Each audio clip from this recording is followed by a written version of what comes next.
Isang mapagpalang araw po sa ating lahat. Ngayon ay October 22, 2025, araw ng Miyerkules. Basahin po natin ang ating mabuting balita ayon kay San Lucas, chapter 12, verse 38, verse 39 hanggang 48. Papuri sa iyo, Panginoon. Tandaan ninyo ito, kung alam lamang ng puno ng sambahayan kung anong oras darating ang magnanakaw, hindi niya pababayaang pasukin ang kanyang bahay. Kayo may dapat humanda sapagkat darating ang anak ng tao sa oras na hindi ninyo inaasahan. Itinanong ni Pedro, Panginoon, sinasabi po ba ninyo ang talinghaga ito para sa amin o para sa lahat? Tumugon ang Panginoon, sino nga ang tapat at matalinong alipin? Hindi ba siya ang pamamahalain ng kanyang Panginoon sa sambahayan nito upang magbigay sa ibang mga alipin ng kanilang pagkain sa karampatang panahon? Mapalad ang aliping iyon kapag dinatnan siyang gumagawa ng gayon pagbabalik ng kanyang Panginoon. Sinasabi ko sa inyo, pamamahalain siya ng kanyang Panginoon sa lahat ng ari-arian nito. Ngunit kung sabihin sa sarili ng aliping iyon, matatagalan pa bago magbalik ang aking Panginoon, at simulan niyang bugbugin ang ibang aliping lalaki at babae at kumain, uminom at maglasing, darating ang Panginoon ng aliping yaon sa araw na hindi niya inaasahan at sa oras na hindi niya alam. Buong higpit na parurusahan siya ng Panginoon at isasama sa mga di tapat. At ang aliping nakaaalam ng kalooban ng kanyang Panginoon, ngunit hindi naghanda ni sumunod sa kalooban nito, ay tatanggap ng mabigat na parusa.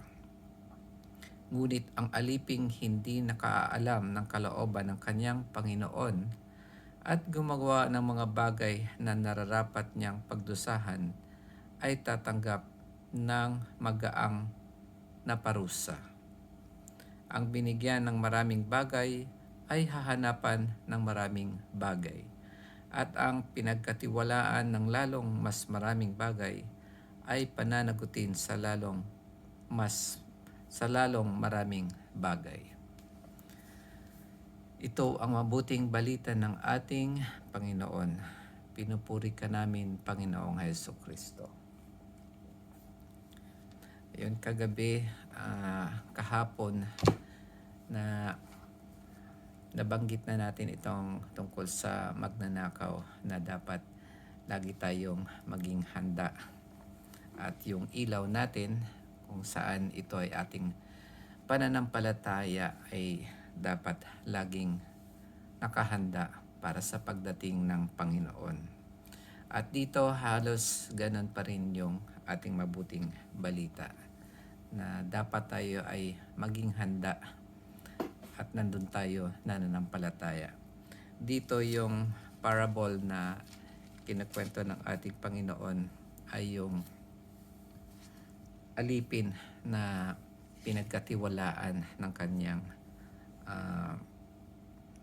kanyang amo o kaya ng kanyang Panginoon. Tinanungan ni Pedro kung kanino ba ng ating Panginoon, kung kanino niya sinasabi itong talinghagang ito. At sinagot ng ating Panginoon si Pedro ng pagbibigay ng itong parable. Dito sabi, ang sa English kasi ang sinasabi dito na yung tinatawag na faithful and wise servant. Kasi ang maraming tao ang smart and intelligent. Sila yung mga taong smart or intelligent sa mga material or mga makamundong bagay. Sila yung magagaling pagdating sa mga tungkol sa mga bagay na nandito sa mundo. Mga business, sa mga pera, sila yung magagaling.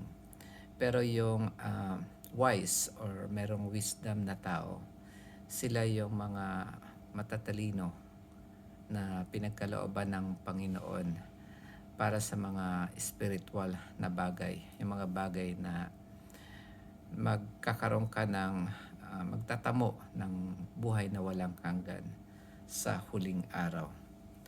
Dahil ang wisdom ay nanggagaling sa ating Panginoon. Ito ay masigit sa mga smart or mga intelligent people.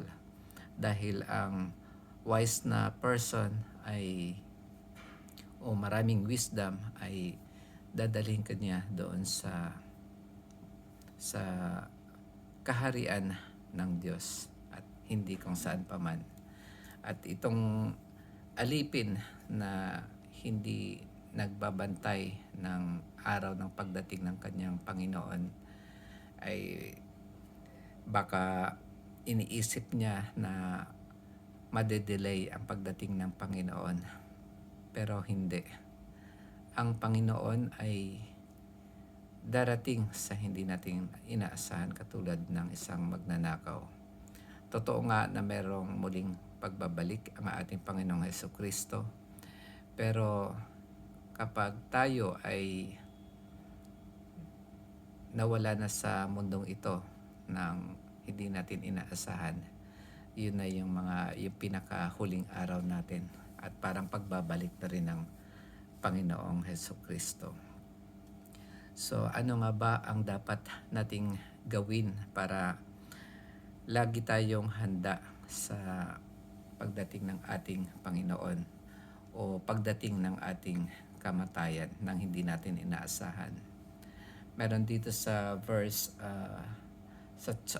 Matthew chapter 26 verse 41 na sinasabi dito, "Stay awake and pray that you may not enter into temptation. The spirit is indeed willing, but the flesh is weak." Yun lang po ang siguro ang pinakasekreto natin na kailangan nating magdasal palagi.